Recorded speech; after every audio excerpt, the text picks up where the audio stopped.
And we're back to X Mondays, the Lessons Learned Global Mastermind Radio Show with our special guest, Eddie Smith. And I want to dig into some of the news that's topical about social media right now. And one of the biggest stories comes out of the European Union. And a week or so ago, they came out with what's called the new Digital Copyright Directive. Now, the Digital Copyright Directive, it's their way of updating the copyright laws for Europe from, the dark ages, where, somebody penned something and you get 25 years or whatever the deal was, right? Now that everything is happening at the speed of snap, how do you make sure that people who have contributed to something get their fair share while not making sure that it's impossible to share in a digital environment? And so they've come up with some very difficult laws to work around from a business point of view. But we're talking about it just in the break. We have between us, each of us has a business model that actually works really well with this. I'm going to call it fluke, but by design. We didn't know this was coming necessarily, but we knew what we wanted to do wasn't in the mainstream style of it anyway. So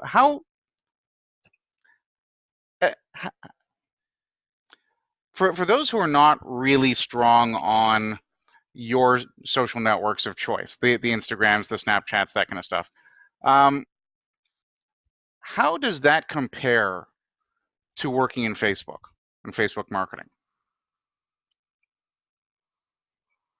Yeah, totally. So the thing is that what people don't realize, the reason Instagram is exploding and like Snapchat, I don't use it as much, but they're still growing, is because it's a lot more intimate connection, and it's more about the original content creators. It's more about people that have a voice or have a vision, or like this wolf painting that you can see behind me, or this painting of a bridge. I don't think you can see it, but more or less the people that are actually creatives or creators. And so people are opting on these platforms outside of Facebook because it allows them more quote unquote freedom of expression, right? But when it comes to Facebook, Facebook is drastically and exponentially moving towards that ecosystem, we'll call it. And that's why you see them acquiring things like WhatsApp and Instagram, because they see the future of media. Now, for you, what does this mean? This means that a lot of people that are reusing content, a lot of people that are piggybacking off of other people's content, a lot of people that aren't creators or creatives, because there's a difference between creatives and creators. I'm not a creative, but I am a creator. Yeah. Maybe I could be a creative, but I'm not very articulate. It's going to be extremely hard for you to get any reach, because with the algorithms and with the EU and everything going on, the AI in the background is going to suss out anything that you might share, say from like a Gary Vee or from myself or from a Getty image or from wherever you might find on the internet, links, etc., so on and so forth, images. It's going to become it already is so good that the moment you put it up, Instagram's already enforcing this. They might take it down immediately or not let you post it at all. And so what are you going to do? What are you going to do when that's your main content? I remember back in 2018, 2017, there was a huge course that came out, and it was all about how you can create a website that gets hundreds of thousands of impressions within, a month or two. And its whole premise was basically reposting news articles from your niche that you find on working more, because all the algorithms are changing and they don't want you to do that. Even if you're properly crediting the original content creator, it's just not, it's not going to operate that way. So unless you're creating your own content and it is visually stimulating, and what I like to say is the wow rule, and you're making people say, wow, they're not going to see it nor engage with it, nor is Facebook going to, push it to anybody. You're just going to be ghosted by the biggest platform on the planet. Well, and that's a big impact for a lot of companies. For example, if you're making Fram filters, or you're making Chevy auto parts, or you're making dairy products or whatnot, these are not high content things, right? And a few years ago, Coca-Cola took a look at where things were going, and they had to invest in a whole division of the company, a global division, just for content creation. Coca-Cola is not a content company. It's not Disney. No, and that's the thing, right? Yeah, we actually spoke about this on our call before this. Yeah. About now you got me going. I love this stuff. We spoke about this before, about the like Family Video. They're the nation's largest private holder of like real estate, right? Commercial real estate. They're in the business of real estate, not in the business of videos. You look at some of these other companies, they're in the business of something other than what their face value is. And that's what these companies are being forced to do, like Coca-Cola. Heck, even Disney had to get into the business of theme parks because their movies weren't so hot for, what was it, like between like the 80s and the 2000s. And so now a lot of these companies are going to have to get in the business of other things. But it's just like Steve Jobs said, and he predicted this back in the 90s.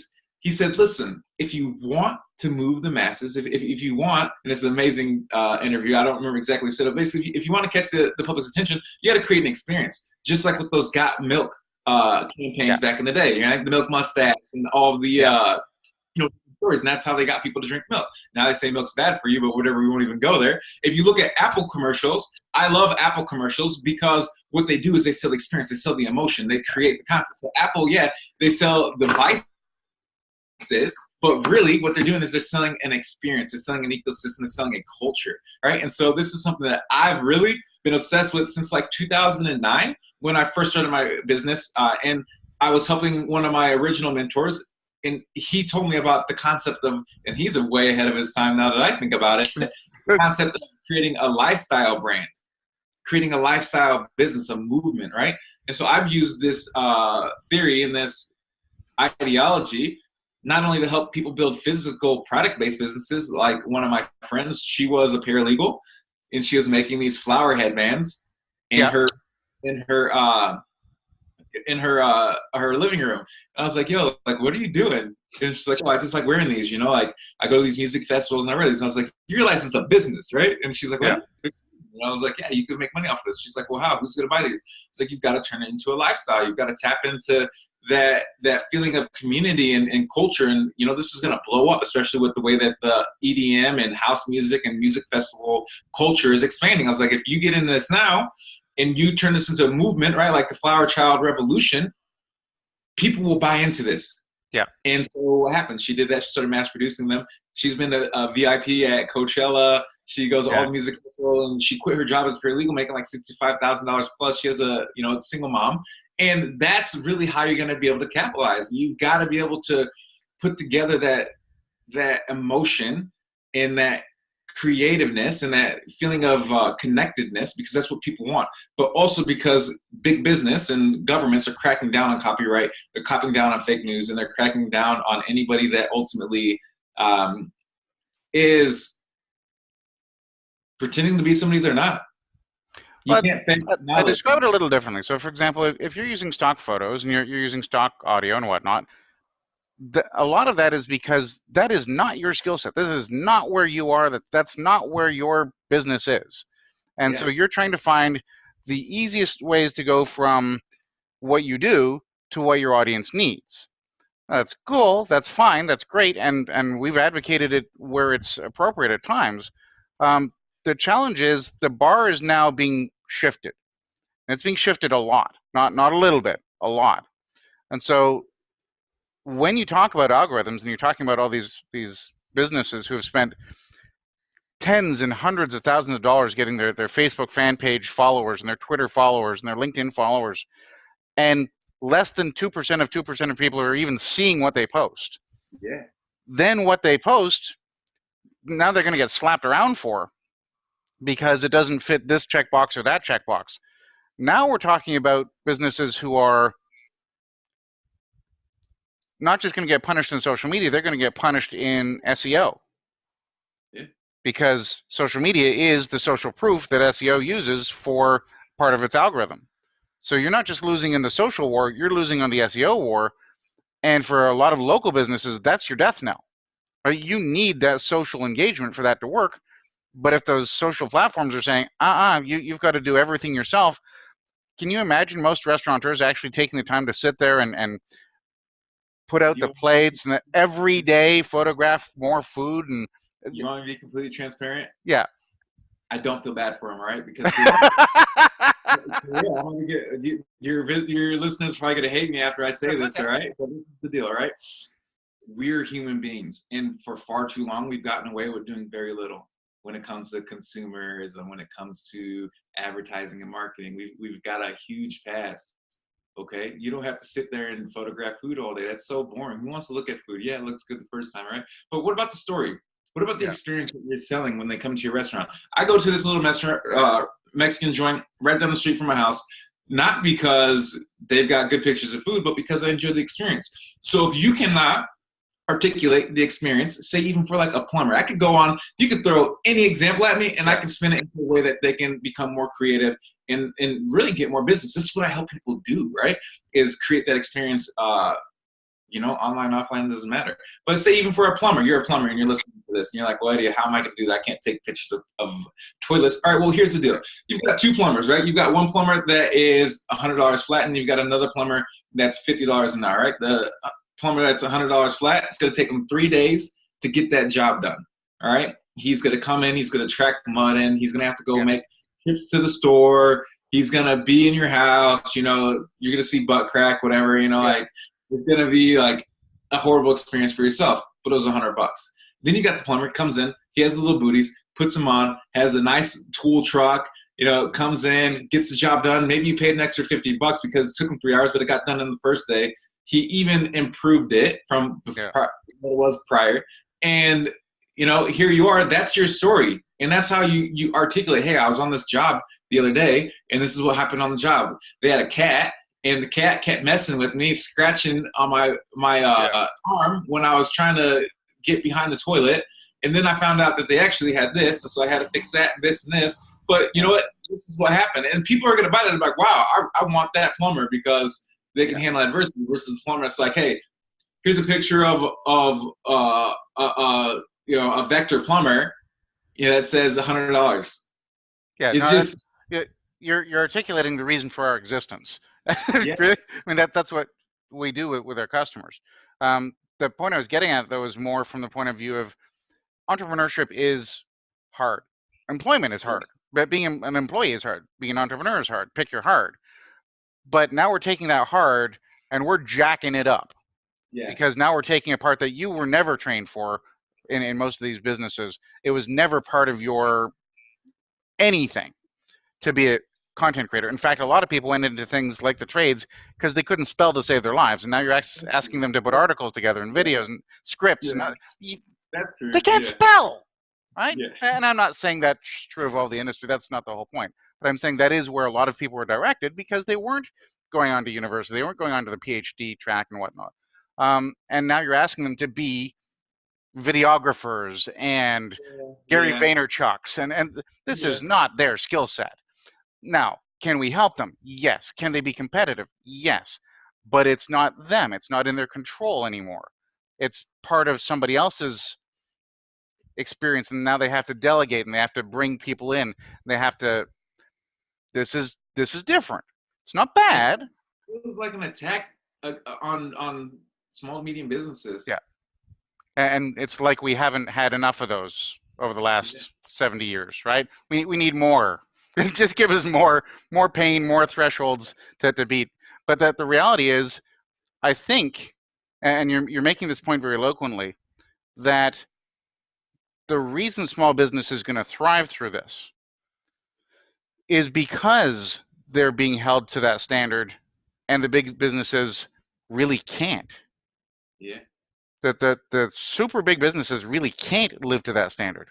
No matter how hard they try, they could spend all the money in the world. They can't meet it. The small businesses are more agile. And so, they might need to take out a bigger loan. They might need to sell some more stuff to make it happen. But it's within their reach. Might be a stretch, might be a big stretch, but it's within their reach. For the big companies, imagine that magnified by 30,000 employees. Oh, yeah. And mark my words, all right? I said it here first. All right, I did. I said it here first. But this is the greatest age in the history of digital marketing and social media marketing to be a digital or social media marketer if you're good at what you do. Yeah. Because these big businesses, they're hiring people straight out of college. Those people don't know anything. Yeah. I mean, some might know a little bit, but most of the people that are like actually in the trenches, and like I just told my little sister today, she's a sophomore in high school. She's what, 16 years old. She's talking about going to college. She goes, so why are you going to college? Yeah. You know, you don't need that education because